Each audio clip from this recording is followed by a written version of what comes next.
नमस्कार दोस्तों, कैसे आप सब। मैं स्मार्ट स्टडी विद घनश्याम में आपका हार्दिक स्वागत करता हूं। आज हम बात करेंगे राजस्थान की कला और संस्कृति का महत्वपूर्ण टॉपिक है भाषा, बोलियां और साहित्य। तो भाषा और बोलियां, साहित्य से संबंधित जितने भी इम्पोर्टेंट पर्सन बनते हैं एग्जाम के हिसाब से, उनको हम आज कंप्लीट कर लेंगे।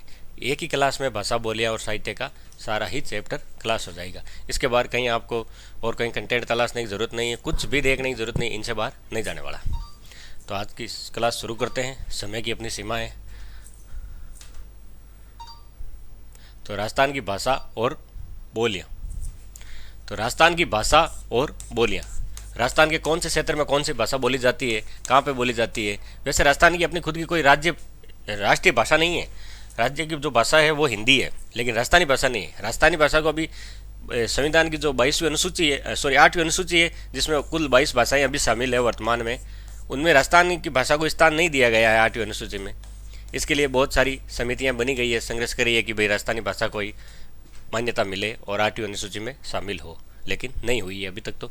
और राजस्थानी भाषा अलग अलग क्षेत्रों में अलग अलग बोली जाती है। जैसे मारवाड़ का क्षेत्र है जो जैसलमेर, बाड़मेर, जोधपुर के आसपास वाला, पाली, जालौर, सिरोही, नागौर, यहाँ पे मारवाड़ी बोली जाती है। जयपुर के आसपास वाला ढूंढाड़, वहाँ पे ढूंढाड़ी बोली जाती है। अलवर मेवात की साइड में मेवाती बोली जाती है। और कोटा, बूंदी, बारा, झालावाड़ उधर है, उधर हाड़ौती बोली जाती है। और डूंगरपुर, बांसवाड़ा, उधर वागड़ी बोली जाती है। और भी कई सारी बोली हैं, जितनी भी सारी हैं बोलियां, उनकी उप बोलियां, उनका हम आज विस्तार से चर्चा करेंगे। तो 21 फरवरी को राजस्थानी भाषा दिवस मनाते हैं और 14 सितंबर को हिंदी दिवस को। राजस्थान के संबंध में एक लोकोक्ति प्रचलित है, कहावत क्या है कि 5 कोस पर पानी बदले और 7 कोस पे वाणी। भाई पानी में परिवर्तन तो 5 कोस पे आ जाता है और वाणी में परिवर्तन 7 कोस पे। पानी में परिवर्तन कैसे आता है कि वहाँ अलग अलग स्थानों पे पानी की, जैसे उनकी पानी की गुणवत्ता में फर्क आता है। और भाषा में कैसे फर्क आता है, वाणी में वहाँ बोलने का लहजा में फर्क आता है। और कुछ शब्दों के नाम अटपटे टाइप भी जैसे हम लगते हैं ना, वो इसी वजह से लगते हैं कि अलग अलग क्षेत्रों में उनके नाम थोड़े चेंज हो जाते हैं। तो राजस्थान की राजभाषा हिंदी और मातृभाषा जो हमारी बोली जाती है वो है राजस्थानी। राजभाषा राजस्थानी अभी दर्जा नहीं मिला है। राजस्थानी बोलियों का सर्वप्रथम उल्लेख तथा वैज्ञानिक वर्गीकरण जॉर्ज अब्राहम ग्रियर्सन ने किया था। अपनी पुस्तक का नाम क्या था? Linguistic survey of India. कब किया? 1912 में जॉन अब्राहम ग्रियर्सन ने।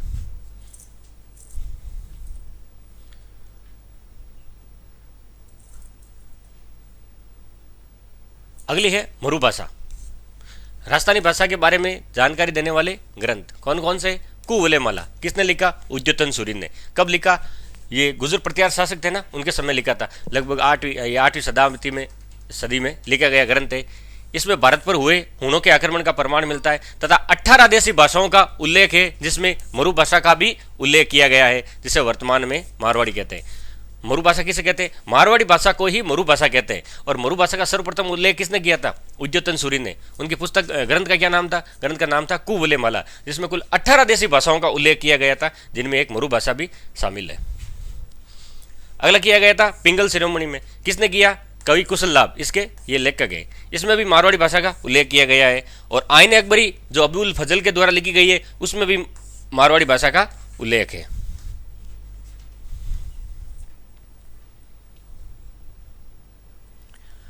अगली ये पुस्तक है the annals and antiquities of Rajasthan. ये किसने लिखी थी? कर्नल जेम्स टोड ने। कब लिखी थी? 1829 ईस्वी में। इस पुस्तक के संपादक कौन थे? William crook. इन्होंने भी राजस्थानी भाषा के लिए क्या नाम दिया था? राजस्थान के लिए नाम क्या दिया था? राजस्थान, राजस्थान और रजवाड़ा, मतलब राजाओं का स्थान। इन्होंने भी अपनी पुस्तक में सर्वप्रथम नाम दिया था राजस्थान, राजस्थान, रजवाड़ा, कर्नल जेम्स टोड ने। और अगला जो राजपूताना नाम दिया था वो दिया था जॉर्ज थॉमस ने। इन्होंने राजपूताना शब्द प्रयोग किया था राजस्थान के लिए। और राजस्थान, राजस्थान, रजवाड़ा ये किया था कर्नल जेम्स टोड ने। अगला जॉन अब्राहम ग्रियर्सन। ये राजस्थान क्षेत्र की भाषा के लिए इन्होंने सर्वप्रथम राजस्थानी शब्द का प्रयोग किया। भाषा के लिए राजस्थानी शब्द का प्रयोग करने वाले कौन थे? John Abraham Grierson. और राजस्थान के लिए राजस्थान शब्द का प्रयोग करने वाले सर्वप्रथम थे कर्नल जेम्स टोड। इन्होंने अपनी पुस्तक में लिंग्विस्टिक सर्वे ऑफ इंडिया जो 1912 में प्रकाशित हुई थी, उसमें सर्वप्रथम राजस्थानी भाषा का वैज्ञानिक अध्ययन किया, जॉन अब्राहम ग्रियर्सन ने। अब राजस्थानी भाषा की उत्पत्ति कैसे हुई? वैसे राजस्थानी भाषा की उत्पत्ति के बारे में अनेक विद्वानों के अनेक मत है। राजस्थानी भाषा की उत्पत्ति शोरसेनी प्राकृत के गुर्जरी अपभ्रंश से हुई है। ये देख लो, वैदिक संस्कृत, इसमें पाली भी है और संस्कृत भी है। पाली से किसकी उत्पत्ति हुई? शौरसेनी प्राकृत की। इसमें शौरसेनी भी है, मागधी भी है और महाराष्ट्र भी है। और शौरसेनी से किसकी उत्पत्ति हुई? वो है गुजरी अपभ्रंश की। और गुजरी से किसकी हुई? वो है नागरी अपभ्रंश की। तो राजस्थानी भाषा की उत्पत्ति किससे हुई? शौरसेनी प्राकृत के गुजरी अपभ्रंश से।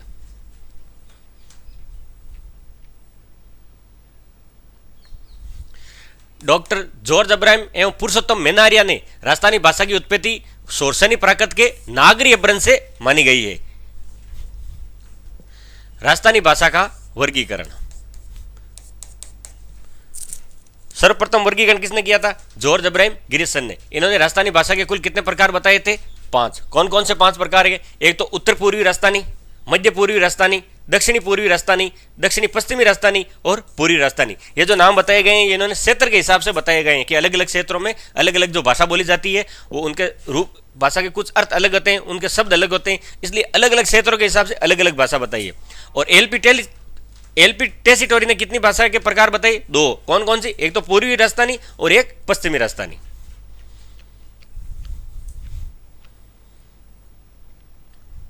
अगला है राजस्थानी भाषा की प्रमुख बोलियां। कौन कौन सी बोलियां हैं राजस्थानी भाषा की? तो सबसे पहले है मारवाड़ी बोली। मारवाड़ी जोधपुर के आसपास जाली पाली जालोर सिरोही इधर बोली जाती है, ये मारवाड़ी है। मारवाड़ी को मरु भाषा कहते हैं। और मारवाड़ी भाषा की कुछ उप बोलियां हैं।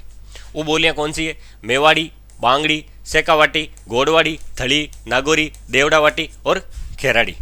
ये मारवाड़ी भाषा की उप बोलियां। मेवाड़ी उदयपुर के आसपास बोली जाती है, सेकावाटी सिकरसुर झुंझुनू, गोडवाड़ी थली बीकानेर नागौर के आसपास, देवड़ावाटी सिरोही, खेराड़ी शाहपुरा भीलवाड़ा के आसपास बोली जाती है। इसकी उत्पत्ति कब हुई मारवाड़ी भाषा की? वो 8वीं शताब्दी में शौरसेनी प्राकृत के गुजरी अपभ्रंश से उत्पत्ति हुई है, वो है मारवाड़ी भाषा की। इसका प्राचीन नाम मरु भाषा, ये सर्वप्रथम कुवलेमाला ग्रंथ में उद्योतन सूरी ने दिया था। इसका प्राचीन प्रमाण कुवलेमाला ग्रंथ। क्षेत्र कहाँ है इसका? जोधपुर के आसपास का क्षेत्र, पाली जैसलमेर। अन्य क्षेत्र कौन कौन से? नागौर में भी बोली जाती है, बाड़मेर में बोली जाती है, बीकानेर में, जालौर में और सिरोही में भी ये बोली जाती है। ये राज्य में सर्वाधिक बोली जाने वाली बोली है। प्राचीन जैन साहित्य और मीराबाई के पद इसी भाषा में है, मारवाड़ी भाषा में। जो प्राचीन जैन साहित्य है और मीराबाई कवित्री भी थी, इनके जो पद लिखे गए हैं वो मारवाड़ी भाषा में ही लिखित है। ये मारवाड़ी बोली मधुर एवं मीठी है, मतलब कानों को पीरे लगने वाली है, कर्णप्रिय है मारवाड़ी बोली।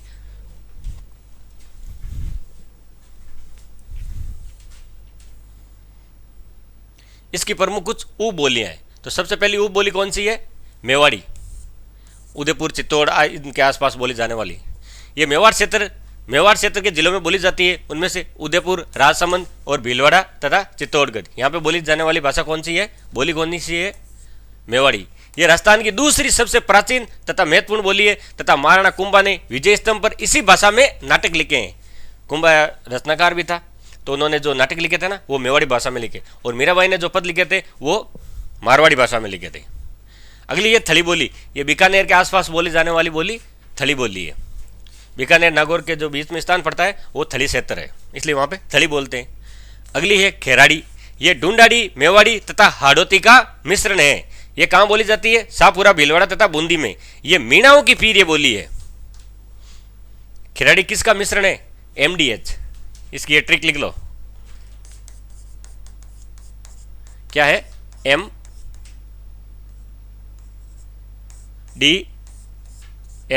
MDH मतलब मेवाड़ी, ढूंढाड़ी और हाड़ौती, इनके जो मिक्सर से बनी है वो है खेराड़ी। MDH पूछा भी गया है, खेराड़ी बोली में कौन सी भाषाओं का मिश्रण है? तो मेवाड़ी, ढूंढाड़ी और हाड़ौती, MDH।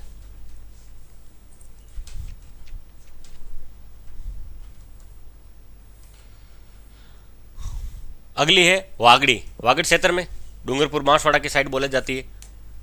प्रभाव मेवाड़ी तथा गुजराती बोली का इस पे प्रभाव है। कैसे प्रभाव हुआ? जो जिसके आसपास होगा वही क्षेत्र का प्रभाव होगा। तो मेवाड़ का आसपास है, मिलता जुलता क्षेत्र है, तो इधर वाले लोग कुछ मेवाड़ी भी बोलते हैं और कुछ वागड़ी भी बोलते हैं, और गुजरात की सीमा भी लगती है, इसलिए गुजराती बोली का भी वागड़ी बोली पे प्रभाव है। ये भीली बोली है। भीली बोली क्यों है? क्योंकि भील क्षेत्र ज़्यादा निवास करते हैं डूंगरपुर बांसवाड़ा उस साइड में, और ये भीलों की पीर बोली भी है। अगली है सेकावाटी। सेकावाटी कहाँ बोलते हैं? सिक्कर चूरू व झुंझुनू क्षेत्र में। ये खड़ी व कर्कश बोली है। अगली है गोडवाड़ी। ये गोडवाड़ प्रदेश में, गोडवाड़ प्रदेश लूनी नदी के आसपास का क्षेत्र है ना, जालोर सिरोही, वहाँ पे बोली जाती है। जालोर सिरोही व पाली में। प्रमुख केंद्र है पाली, जो पाली में पड़ता है। बिसल देव रासो जो ग्रंथ है जो लिखा गया है नरपति नाले द्वारा, उस ग्रंथ में इसी बोली में रचित है। मीराबाई के पद मारवाड़ी में, कुंभा के नाटक मेवाड़ी में और बिसल देव रासो वो गोडवाड़ी बोली में। अगली ये देवड़ावाटी, ये सिरोही के देवड़ा शासकों की बोली है, इसलिए इसको देवड़ावाटी कहते हैं। ये सिरोही में बोली जाती है और इसका उपनाम क्या है? सिरोही बोली। सिरोही बोली क्यों कहते हैं? क्योंकि सिरोही क्षेत्र में बोली जाती है।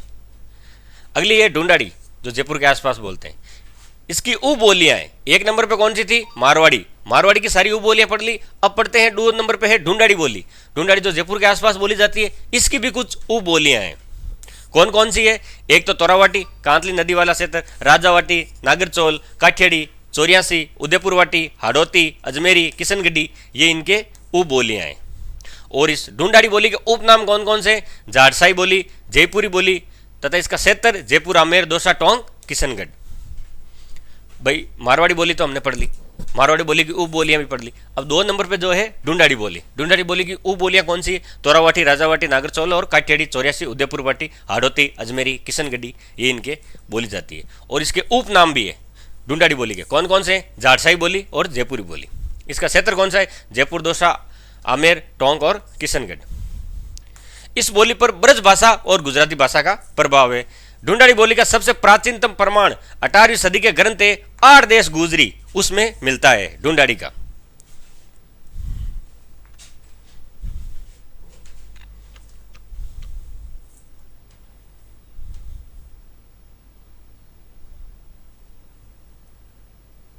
अब इसके कुछ उप बोलियां का वर्गीकरण। तो सबसे पहली है तोरावाटी। ये कहाँ बोली जाती है? ये कांतली नदी का अपवा क्षेत्र जो तोरावाटी कहलाता है, वहां पे बोली जाती है। इसको तोरावाटी क्यों कहते हैं? क्योंकि यहाँ तंवर राजपूतों का शासन था। तंवर राजपूतों का शासन होने के कारण इसको तोरावाटी कहते हैं। और इसमें जो बोली जाती है वो है तोरावाटी, सिक्कर चूरू, सिक्कर झुंझुनू के आसपास का क्षेत्र। अगली है किशनगढ़ी। ये कहाँ बोली जाती है? ये किशनगढ़ के आसपास। अजमेरी बोली, ये अजमेर जिले के गांवों की बोली है। राजावाटी जो सवाई माधोपुर जयपुर के सीमावर्ती क्षेत्र है ना, वहां पे बोली जाती है। काठियाड़ी ये जयपुर दौसा का सीमावर्ती क्षेत्र में बोली जाती है। चौरियासी ये बूंदी क्षेत्र में। ये ऐसे याद रखना, जो 84 खंभों की छतरी है ना, वो भी बूंदी में ही है। 84 खंभों की छतरी वो बूंदी में है और 84 बोली वो भी बूंदी में बोली जाती है। दोनों ध्यान रखना। नागरचौल ये टोंक जयपुर के आसपास बोली जाती है। उदयपुरवाटी झुंझुनू जयपुर के सीमावर्ती क्षेत्र में। ध्यान रखना, उदयपुरवाटी उदयपुर में नहीं बोलते हैं। उदयपुरवाटी झुंझुनू में एक जगह का नाम है जहां पे जो पहले विधायक थे, वो क्या नाम था उनका, उदयपुर पार्टी के विधायक थे ना, वो गुड्डा जी, उनका विधानसभा क्षेत्र है। तो उदयपुरवाटी झुंझुनू जयपुर के आसपास का सीमावर्ती क्षेत्र है, वहां बोली जाती है। और हाड़ौती ये ढूंढाड़ी की उप बोली है। ये कहाँ बोली जाती है? कोटा, बूंदी, बारा, झालावाड़ क्षेत्र में। कोटा, बूंदी और बारा, झालावाड़ क्षेत्र में बोली जाने वाली बोली है हाड़ौती। सूर्यमल विष्णु ने अपने काव्य ग्रंथों में इसी बोली का प्रयोग किया है। जैसे मीराबाई ने मारवाड़ी भाषा का किया, कुंभा ने मेवाड़ी का किया, सूर्यमल विष्णु ने हाड़ौती का किया और ढूंढाड़ी का 8 देश गुजरी ग्रंथ में किया। अगली है मेवाती बोली। ये तीसरी है। 1 नंबर पे मारवाड़ी होगी, 2 नंबर पे ढूंढाड़ी, 3 नंबर पे मेवाती। मेवाती कहाँ बोलते हैं? अलवर भरतपुर का जो क्षेत्र है वहाँ मेव जाति के मुसलमान ज़्यादा रहते हैं, इसलिए वहाँ पे जो बोली बोली जाती है वो मेवाती। क्षेत्र अलवर व भरतपुर, मेवात क्षेत्र।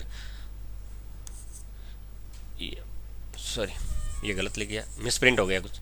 मेव जाति के मुसलमानों द्वारा बोली जाती है। इसकी उत्पत्ति और विकास की दृष्टि से ये पश्चिमी हिंदी और राजस्थानी बोली के मध्य सेतु का काम करती है। कौन सी करती है? मेवाती। पश्चिमी हिंदी और राजस्थानी बोली के मध्य। चरणदासी संतों का साहित्य तथा लालदासी संतों का साहित्य इसी भाषा में है। दादू जी का साहित्य कौन सी भाषा में है? ढूंढाकड़ी में, ढूंढाड़ी। और चरणदास जी और लालदास जी ये मेवात के संत थे। इनके जो साहित्य लिखे गए थे ना, वो मेवाती बोली में ही संग्रहित थे। सहज प्रकाश, शोले तिथि, दयाबोध तथा विनय मल्लिका ये नामक ग्रंथ इसी बोली में रचित है। ये ग्रंथ किसके द्वारा लिखे गए हैं? चरणदास जी की शिष्या थी दयाबाई और सेजोबाई, उनके द्वारा ये रचित ग्रंथ है। दयाबाई के द्वारा दयाबोध तथा विनय मल्लिका और सेजोबाई के द्वारा सहज प्रकाश और शोले तिथि, ये उनके द्वारा लिखे गए ग्रंथ है, इनमें मेवाती बोली का ही प्रयोग किया गया है।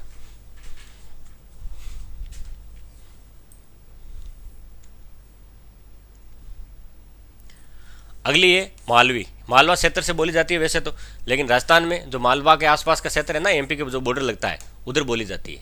ये मधुर व कर्णप्रिय बोली है, मीठी बोली है। क्षेत्र कोटा, भैंसरोडगढ़ जो चित्तौड़गढ़ में पड़ता है, प्रतापगढ़ तथा मालवा के राजपूतों के द्वारा बोली जाने वाली ये भाषा है मालवी। राजस्थान में कहाँ बोली जाती है? कोटा, चित्तौड़, प्रतापगढ़। इस मालवी बोली की भी कुछ उप बोलियां हैं। कौन सी है? एक तो निमाड़ी बोली, यह कहाँ बोली जाती है? दक्षिणी राजस्थान और उत्तरी मालवा क्षेत्र में। बोलते कहाँ है? डूंगरपुर और बांसवाड़ा में। रागड़ी बोली, यह मालवी और मारवाड़ी का मिश्रण मालवा के राजपूतों की यह कर्कश बोली है। कौन सी है? रागड़ी।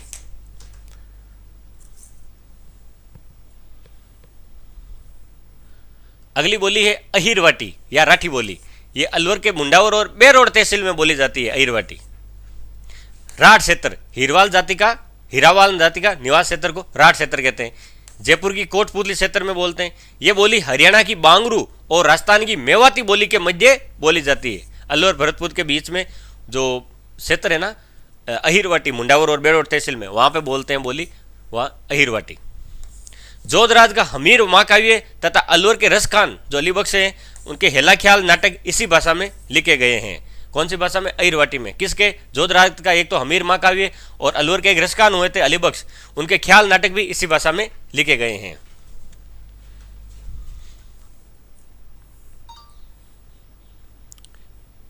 ये तो राजस्थान की बोलियां कंप्लीट हो गई। इतना ही है, छोटा सा टॉपिक है। और अगला है राजस्थानी साहित्य। राजस्थानी साहित्यों को 3 भागों में विभाजित किया गया है। पहला कौन सा है? एक तो प्राचीन काल में जो वीर गाथा का काल है, इसका ड्यूरेशन क्या है? 8वीं से 15वीं शताब्दी के मध्य। अब कुछ ग्रंथ और उनके लिखने वाले कवि या लेखक, उनको नाम याद रखना है। पहला है नेमिनाथ बारेवासा। यह किसने लिखा था? कवि पालन द्वारा। भाषा कौन सी थी? मारू गुर्जर भाषा का प्रथम बार प्रयोग किया, तथा इसमें छंद दो है कितने? 70। इसमें जैन धर्म के 22वें तीर्थंकर जो हुए थे ना, वो नेमिनाथ का वर्णन किया गया है। किसमें? नेमिनाथ बारेमासा में। अगला है पृथ्वीराज रासो। यह किसने लिखा था? चंद्रबरदाई, जो पृथ्वीराज रासो के दरबार में थे। चंद्रबरदाई ने लिखा था। और इसको पूरा किसने किया था? चंद्रबरदाई के पुत्र थे जल्लर ने पूरा किया गया था। इसकी भाषा कौन सी है? पिंगल। इसमें अजमेर के चौहान शासकों तथा पृथ्वीराज चौहान तृतीय जो हुआ था ना, उनका वर्णन है। इसमें पृथ्वीराज तृतीय और संयोगिता के प्रेम संबंधों का भी उल्लेख मिलता है। किसमें मिलता है? पृथ्वीराज रासो में। लिखा किसने था? चंद्रबरदाई ने।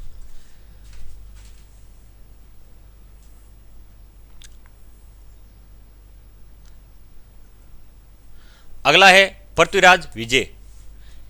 यह किसने लिखा था? जयानक भट्ट द्वारा। इसकी भाषा कौन सी है? संस्कृत। इसमें अजमेर राज्य का वर्णन है। इसमें पृथ्वीराज चौहान तृतीय के सैनिक अभियानों का भी वर्णन है। अब इसमें कंफ्यूज होने वाली बात है, पृथ्वीराज रासो और पृथ्वीराज विजय। पृथ्वीराज रासो लिखा चंद्रबरदाई ने और पृथ्वीराज विजय लिखा जयानक ने। अब इसको ऐसे याद नहीं रख सकते, ऐसे कर देना, जय विजय यानी जय, और जिसका लेखक है वो भी जय है, जयानक यानी जय। विजय किसने लिखा? जय ने। और पृथ्वीराज रासो अपने आप याद हो जाएगा, चंद्रबरदाई ने। ये याद रखना, पृथ्वीराज विजय जय ने लिखा। इसकी भाषा पिंगल है और इसकी संस्कृत है। लेकिन जो पृथ्वीराज और संयोगिता के प्रेम का वर्णन है वो पृथ्वीराज रासो में किया गया है, विजय में नहीं किया गया। विजय में उनके युद्ध का वर्णन है।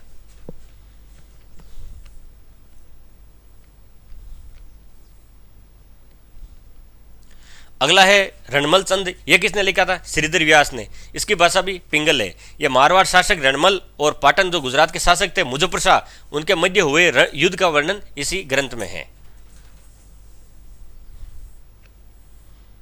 आप तो इनके लेखक याद रख लेना, जो मुख्य रूप से नहीं है, उनके लेखक और उनकी पुस्तक। अगला है दुर्गा सप्तशती। इसकी रचना श्रीधर व्यास ने भी इसकी रचना भी की थी। इसमें राम रावण युद्ध का वर्णन है। बिसल देव रासो ये नरपति नाले द्वारा रचित है। इसकी भाषा कौन सी है? गोडवाड़ी।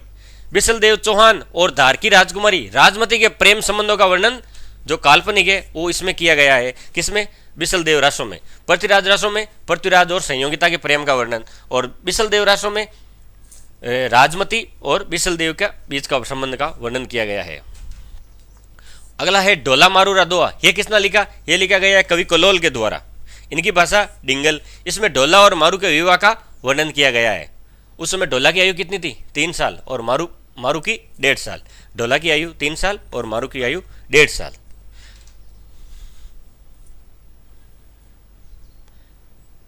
अगला है अचलदास खिंची की वसनिका। यह किसने लिखी थी? यह लिखी थी शिवदास गार्डन ने। शिवदास गार्डन द्वारा रचित गद्य शैली में रचित है। चारण साहित्य में गद्य शैली की प्रथम रचना है ये। इसमें 1423 ईस्वी में गागरोन के शासक अचलदास खिंची और मांडू के शासक होसंगसा उनके हुए मध्य युद्ध का आंखों देखा वर्णन किया गया है। किसमें? अचलदास खिंची की वसनिका में। इस युद्ध में स्वयं शिवदास गार्डन मौजूद थे। अगला है हमीर महाकाव्य। हमीर महाकाव्य किसने लिखा था? वो लिखा था नैनचंद्र सूरी ने। हमीर कहाँ के राजा थे? रणथंभौर के। हमीर महाकाव्य लेखक नैनचंद्र सूरी। इस युद्ध में, इस ग्रंथ में रणथंभौर और नाडोल के चौहान शासकों के बारे में जानकारी मिलती है। चौहानों की प्रमुख शाखा थी नाडोल, अजमेर, रणथंभौर, जालोर। उनमें से रणथंभौर और नाडोल के जो चौहान शासक थे उनकी जानकारी मिलती है हमीर महाकाव्य में। इस ग्रंथ के अनुसार मोहम्मद गोरी ने पृथ्वीराज चौहान तृतीय को अजमेर में बंदी बनाकर रखा था। और कईयों में यह वर्णन किया गया है कि पृथ्वीराज चौहान की विजय हुई थी। कोई कहता है मोहम्मद गोरी की विजय हुई थी। कोई कहता है पृथ्वीराज चौहान ने अपने तीर से मोहम्मद गोरी को मार दिया था। वो कहता है चंद्रबरदई की 4 बांस 24 गज अंगुल अष्ट प्रमाण ते अपर सुल्तान है मत चुके चौहान। ऐसे अलग अलग विद्वानों का इसमें अलग अलग मत है। अगला है ब्रह्म स्फुट सिद्धांत। यह लिखा था ब्रह्मगुप्त के द्वारा, खगोल शास्त्री थे वे। अगला शिशुपाल वध। यह लिखा था कवि माघ के द्वारा, जो भीनमाल के रहने वाले थे। ये पहले डाकू थे, बाद में वे कवि बने। इन्हें राजस्थान का वाल्मीकि भी कहते हैं। वाल्मीकि भी पहले डाकू थे, बाद में उन्होंने रामायण की रचना की। वैसे इन्होंने ये भी पहले डाकू थे और बाद में कवि बने थे। प्राचीन काल खत्म, अब शुरू होता है मध्यकाल। मध्यकाल के कवि कौन से?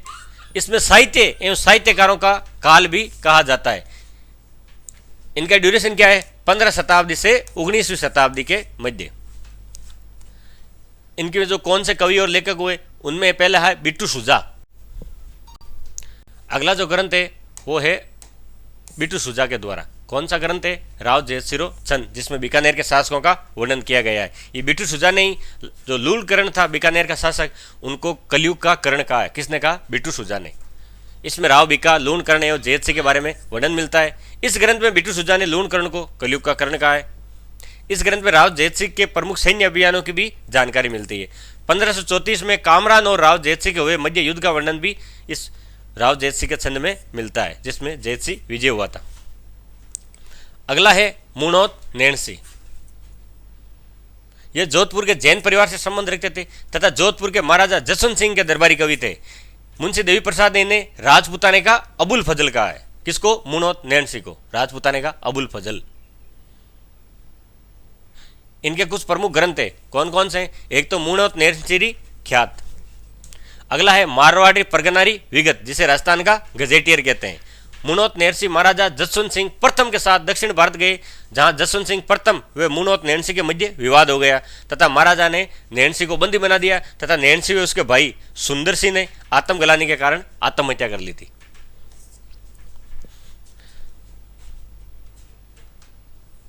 अगला है अबुल फजल। ये नागौर के शेख मुबारक खां के पुत्र थे। इनके भाई फैजी तो स्वयं अकबर के दरबार में 9 रत्नों में से शामिल था। अबुल फजल जहांगीर के साथ दक्षिण भारत गए, जहां जहांगीर के साथ विवाद हो गया तथा जहांगीर के कहने पर बुंदेलखंड के शासक था वीर सिंह बुंदेला ने अबुल फजल की हत्या कर दी। मुणोत नैणसी ने क्या किया? आत्महत्या। और अबुल फजल ने इनकी हत्या करवाई थी। किसने करवाई थी? ये मुगल सम्राट था जहांगीर ने।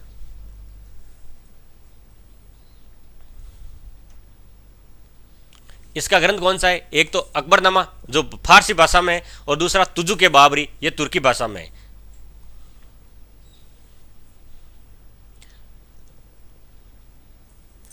अगले कवि जो हुए उनका नाम है कवि दुर्सा आडा। ये अकबर के दरबारी कवि थे, किंतु बाद में अकबर का दरबार छोड़कर सिरोही के शासक सुल्तान देवड़ा के दरबार में चले गए थे कवि दुर्सा आडा।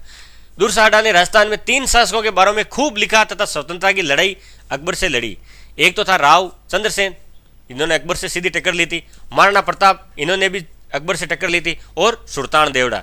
ये दोनों ऐसे थे, चंद्रसेन और महाराणा प्रताप, जिन्होंने अकबर की अधीनता स्वीकार नहीं की थी, और चंद्रसेन को महाराणा प्रताप का अग्रगामी कहा जाता है।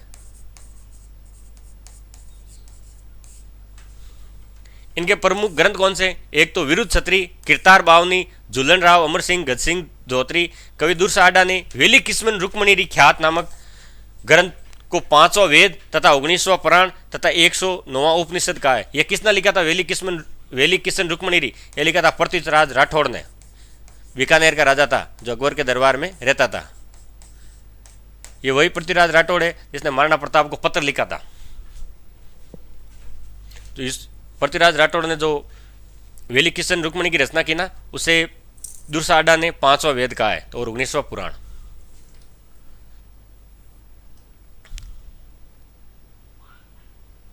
अगला है कवि बांकीदास। ये मारवाड़ के शासक मान सिंह के दरबारी कवि थे और उनके मित्र भी थे। इनके ग्रंथ कौन सा है? बांकीदासरी ख्यात, बरजाल भषण, नीति मंजरी, कुकवि बत्तीसी, दातार बावनी और मानस सोमंडा। ये राजस्थान के प्रथम कवि थे जिन्होंने सर्वप्रथम अंग्रेजों के विरुद्ध चेतावनी गीत लिखे थे।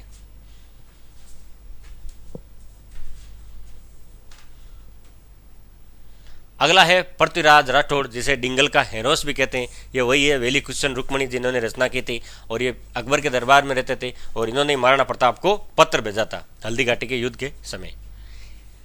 Doctor LP. टेसीटोरी ने पृथ्वीराज राठौड़ को डिंगल का हेरोस कहा। ये बीकानेर के शासक कल्याणमल के पुत्र तथा महाराजा राय सिंह के भाई थे। 1570 ईस्वी में पृथ्वीराज राठौड़ अकबर की सेवा में आगरा चले गए तथा ये अकबर के दरबारी कवि बन गए थे। इनके प्रमुख ग्रंथ है कौन कौन से? एक तो वेली किशन रुक्मणी ख्यात, जिसमें 4002 है। ये वही है जिसे 5वां वेद कहते हैं, 5वां वेद। लेखक कौन है? पृथ्वीराज राठौड़। पृथ्वीराज राठौड़ बीकानेर वाले, अजमेर वाले नहीं, चौहान नहीं थे, राठौड़ थे। इनकी और भी कई रचनाएं, वेली किशन रुक्मणी, दसम भागवत का दुआ, गंगीलेरी, कल्लाजी राई मल्होत्री कुंडलियां, दशरथ राउत। अकबर ने पृथ्वीराज राठौड़ को गागरोन का दुर्ग जागीर में दिया था। किसने? अकबर को। किसो? पृथ्वीराज राठौड़ को। कन्हैयालाल सेठिया ने पृथ्वीराज राठौड़ और महाराणा प्रताप के हुए मध्य संवाद पर पित्तल और पातल नामक कविताएं लिखी। ये वही है पित्तल और पातल। हरे घास की रोटी जद वन बिलावड़ो ले भागो, जो ये लाइनें हैं वो पित्तल और पातल की रचना है, जिसमें पाथल महाराणा प्रताप को तथा पित्तल पृथ्वीराज राठौड़ को संबोधित किया गया। पित्तल और पातल, पातल तो था महाराणा प्रताप और पित्तल पृथ्वीराज राठौड़। यह किसने कहा था? कन्हैयालाल सेठिया ने। अगला विद्वान है महाराणा कुंभा, जो मेवाड़ के शासक थे। इन्होंने संगीत पर 4 ग्रंथ लिखे। ये खुद भी वीणा बजाने में माहिर थे। कौन कौन से ग्रंथ थे? संगीत राज, संगीत मीमांसा, सूर प्रबंध और संगीत रत्नाकर। और जो ये 2 ग्रंथ है ना, सूर प्रबंध और संगीत रत्नाकर, इन दोनों पे इन्होंने टीका भी लिखी थी। ये कई बार रिपीट हुआ। तो संगीत राज, संगीत मीमांसा, सूर प्रबंध और संगीत रत्नाकर, ये चारों ही ग्रंथ महाराणा कुंभा के द्वारा संगीत पे लिखे गए हैं। अगला है स्वय प्रताप सिंह। ये जयपुर के शासक थे तथा कृष्ण के बहुत बड़े भक्त थे। ये ब्रजनिधि नाम से कविताएं लिखते थे। स्वय प्रताप सिंह की सभी कविताओं का संग्रह ब्रजनिधि के नाम से ग्रंथावली में ही संग्रहित है। ये कृष्ण भगवान के भक्त थे, तो कविता के नाम के नीचे ब्रजनिधि लिखते थे, और जो कविताओं का संग्रह है वो भी ब्रजनिधि ग्रंथावली में ही संग्रहित है। स्वय प्रताप सिंह जयपुर के शासक थे, कछवा शासक। अगला है महाराणा सावन सिंह। ये किशनगढ़ के शासक थे। ये भी कृष्ण भगवान के भक्त थे।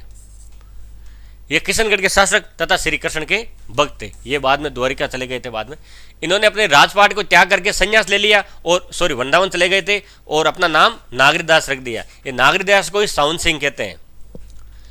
महाराजा सावन सिंह ने नागर समुच्चय के नाम से कविताएं लिखी। किशनगढ़ के शासक थे, राठौड़ वंश के। जोधपुर की एक शाखा थे किशनगढ़, वहाँ के राजा थे। सावन सिंह को ही नागरीदास कहते हैं। अगला है महाराव बुद्ध सिंह। ये बूंदी के शासक थे।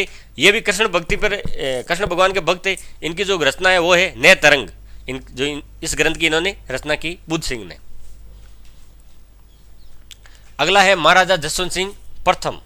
ये मारवाड़ जोधपुर के शासक थे। इन्होंने रीति और अलंकार से युक्त भाषा भूषण नामक ग्रंथ की रचना की। ग्रंथ का नाम क्या है? भाषा भूषण। जसवंत सिंह प्रथम जोधपुर मारवाड़ के शासक। इनकी और भी कई रचनाएं, एक आनंद विलास, अनुभव प्रकाश, चंद्र प्रबोध, नायिका भेद और सिद्धांत बोध, ये सारी की सारी रचनाएं जसवंत सिंह की जो प्रथम हुए थे उनके द्वारा लिखी गई है।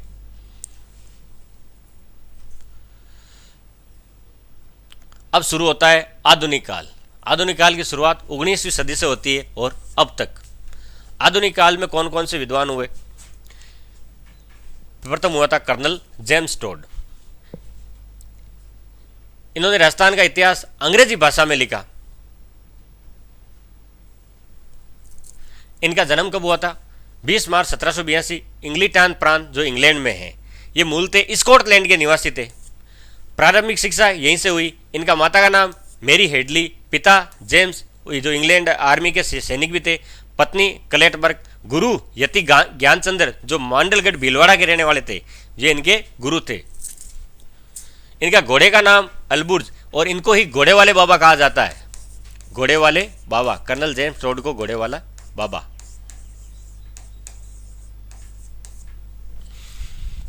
इनकी उपाधि कर्नल, ये इनकी पारिवारिक उपाधि है और इनका एक उपनाम है जो बताया था घोड़े वाले बाबा और राजस्थान के इतिहास के जनक कर्नल जेम्स टोड।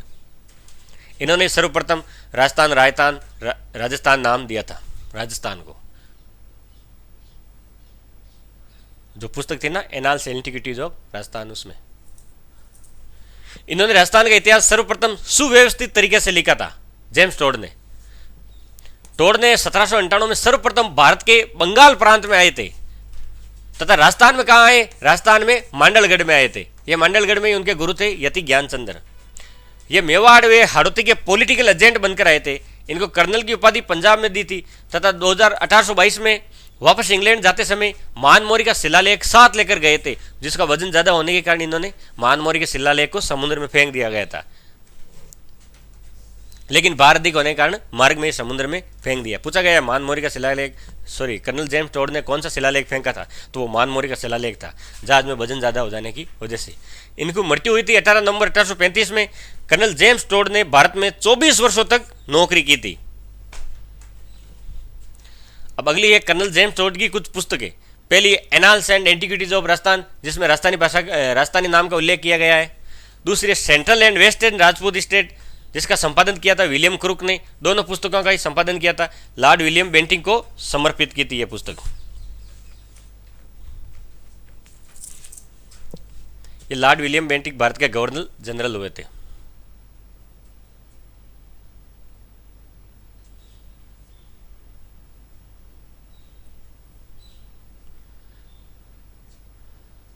अब जेम्स टोड ने जो उनकी पुस्तकें थी उनमें क्या किस बात का उल्लेख किया था, तो किया था शौर्य और बलिदान के लिए यूरोप की थर्मोपोली जैसी अन्य कोई रणभूमि नहीं है, लेकिन राजस्थान में पग पग पर वीरों की हड्डियां, धुमिले तथा थर्मोपोलियां हैं। तो राजस्थान में थर्मोपोली किसे कहा? इन्होंने हल्दी घाटी को राजस्थान में थर्मोपोली कहा है। इन्होंने राजस्थान, राजस्थान, रजवाड़ा शब्दों का प्रयोग किया। राजस्थान में शायद कोई ऐसा छोटा राज्य नहीं है जहां थर्मोपोली जैसी रणभूमि नहीं है, यानी पग पग पे वीरों की भूमि है। यह कहा था कर्नल जेम्स टोड ने राजस्थान के बारे में। 1839 ईस्वी में कलेक्ट वर्क द्वारा प्रकाशित व संपादित पुस्तक travel of western India, colonel Tod ने भारत के संबंधित स्मृतियों का उल्लेख किया गया है।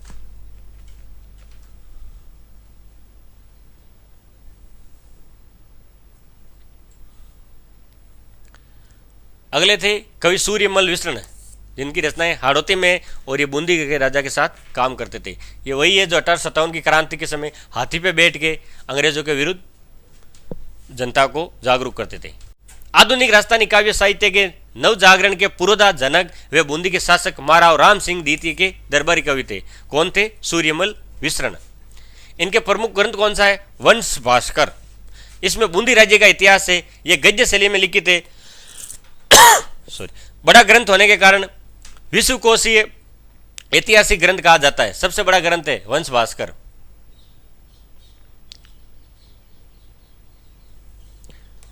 यह ग्रंथ 1840 ईस्वी में लिखना प्रारंभ हुआ तथा मुरारीदान द्वारा पूर्ण किया गया। मुरारीदान कौन था? इनके पुत्र थे सूर्यमल विष्णु के। इनका अगला ग्रंथ का नाम है वीर सतसई। इस ग्रंथ का आरंभ करते समय पलटी शीश नामक दोहे से होता है। इस ग्रंथ का आरंभ पलटी शीश दोहे से होता है। सूर्यमल मिश्र ने यह ग्रंथ भारतीय जनमानस में जागृति लाने के लिए किया गया था। तथा राजस्थान के रणबांकुरों का उल्लेख भी किया गया है। वीर सतसई। अगला है बलवंत विलास। ये एक चरित्र ग्रंथ है। महाराजा बलवंत सिंह का चरित्र वर्णन किया गया है बलवंत विलास में। आप तो इन ग्रंथों का नाम याद रख लेना और वंश भास्कर के बारे में एक दो बात याद रख लेना। अगला है रामर जाट। यह ग्रंथ सूर्यमल मिश्र ने 10 वर्ष की आयु में लिखा था। 10 वर्ष की आयु में ग्रंथ कौन सा लिखा था? रामर जाट।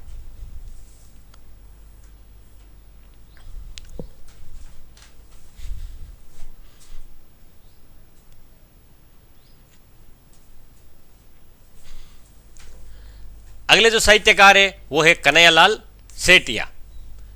ये राजस्थानी भाषा के प्रबल समर्थक एवं विद्वान थे। ये राजस्थानी भाषा के समर्थक थे। इन्होंने भी कहा था कि राजस्थानी भाषा को 8वीं अनुसूची में शामिल हो, लेकिन नहीं हुई। इनका जन्म हुआ था 1919 में, जो सुजानगढ़ चूरू में हुआ था। पित्तल पातल ऐसी कविता लिखी थी, धरती दोहरारी।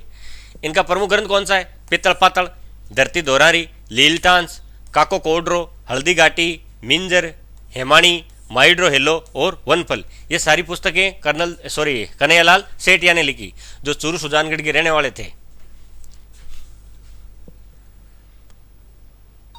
और इनको इन साहित्य के कारण कुछ पुरस्कार भी दिए गए हैं। पद्मश्री दिया गया है, पद्मश्री भारत सरकार देती है। राजस्थान रत्न दिया गया है, ये मरणोपरांत दिया गया है। ज्ञानपीठ पुरस्कार दिया है राजस्थानी भाषा साहित्य संस्कृति अकादमी बीकानेर के द्वारा। सूर्यमल विसरण अवार्ड भी इनको दिया गया है। राजस्थानी साहित्य अकादमी के द्वारा कन्हैयालाल सेठिया की स्मृति में प्रतिवर्ष कन्हैयालाल सेठिया फाउंडेशन द्वारा प्रशस्ति पत्र तथा 1 लाख रुपए का नकद पुरस्कार दिया जाता है। किसके द्वारा दिया जाता है? राजस्थान साहित्य अकादमी के द्वारा। पुरस्कार की राशि क्या है? 1 लाख और प्रशस्ति पत्र।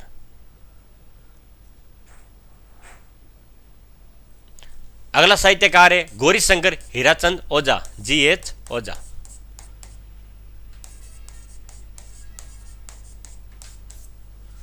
इनका उपनाम क्या था? ये राजस्थान के प्रथम पूर्ण इतिहासकार तथा राजस्थान का ग्रीबन।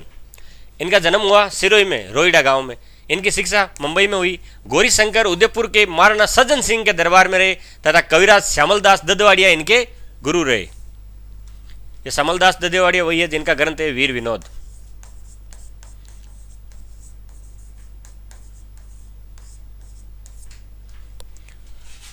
कर्नल जेम्स टोड द्वारा अंग्रेजी भाषा में लिखे गए राजस्थान की रियासतों के इतिहास को राजपुताने का इतिहास नामक ग्रंथ में संकलित किया था। किसने किया था? कर्नल GH ओझा ने।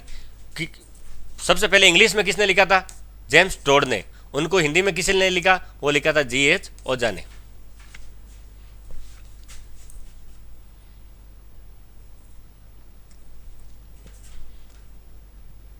इनका प्रसिद्ध ग्रंथ कौन सा है? GH ओझा का प्राचीन भारतीय लिपिमाला। इन्होंने मूर्णोत नैन्सी की ख्यात का जो ग्रंथ था उनका संपादन किया। 1914 में अंग्रेजों ने इन्हें राय बहादुर की उपाधि दी, GH ओझा को। भारतीय लिपि का शास्त्र अंकन कर अपना नाम गिनीज ऑफ वर्ल्ड में लिखवाया।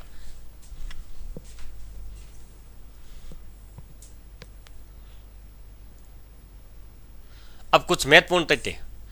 संवत का उल्लेख वाली राजस्थानी भाषा की प्रथम रचना कौन सी है?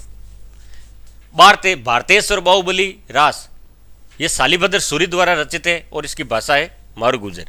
राजस्थानी भाषा की वसनिका कौन सी है? तो वह है अचलदास खिस्नी की वसनिका, जो शिवदास गार्डन के द्वारा लिखी गई। राजस्थानी भाषा का प्रथम उपन्यास कौन सा है? वो है कनक सागर। प्रथम नाटक केसर विलास और प्रथम कहानी विश्रांत प्रवास, ये तीनों ही शिवचंद्र भरतिया के द्वारा लिखी गई है। राजस्थानी भाषा का प्रथम उपन्यास कनक सागर, प्रथम नाटक केसर विलास, प्रथम कहानी विश्रांत प्रवास, ये तीनों का ही लेखक शिवचंद्र भरतिया।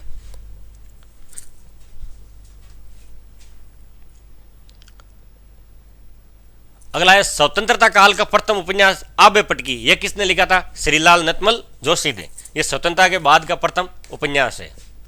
आधुनिक राजस्थान की प्रथम रचना तो वह है बादली, किसने लिखी? चंद्र सिंह बिरकाली के द्वारा।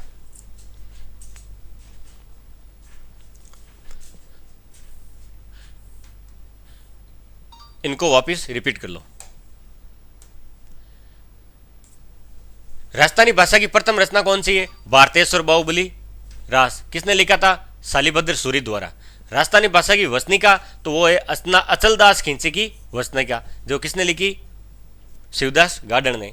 राजस्थानी भाषा का प्रथम उपन्यास कनक सागर, प्रथम नाटक केसर विलास, प्रथम कहानी विश्रांत प्रवास, ये तीनों ही शिवचंद्र भरतिया के द्वारा लिखित है।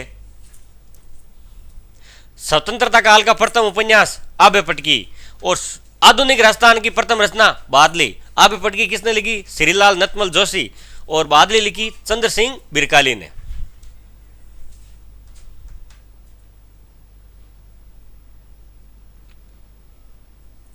ये लो जी, ये राजस्थान की भाषा, बोलियां, ये भाषा बोलियां हैं कि है, बोलियां तथा साहित्य, छोटे छोटे टॉपिक हैं, एक एक दो दो पेज के हैं मुश्किल से, और इनको और शॉर्ट नोट्स बनाओ तो एक पेज में भी सारे सिमट जाते हैं। लेकिन हर बार बोलियां और साहित्य से एक सवाल पक्का आता है, चाहे कोई भी एग्जाम हो राजस्थान गवर्नमेंट का, उनमें हर बार एक सवाल पक्का पूछा जाता है। तो इन क्लास को एक दो बार रिवीजन करना तो अपने आप ही ऐसे याद हो जाएगी, साथ साथ पढ़ते पढ़ते बोलते बोलते याद करो तो वैसे याद हो जाएगी, और अगली क्लास जैसे अपलोड होगी उसका आपको नोटिफिकेशन मिल जाएगा। अगर वीडियो अच्छा लगा हो तो लाइक शेयर एंड सब्सक्राइब जरूर कीजिए। जय हिंद, जय भारत, जय जय राजस्थान, नमस्कार।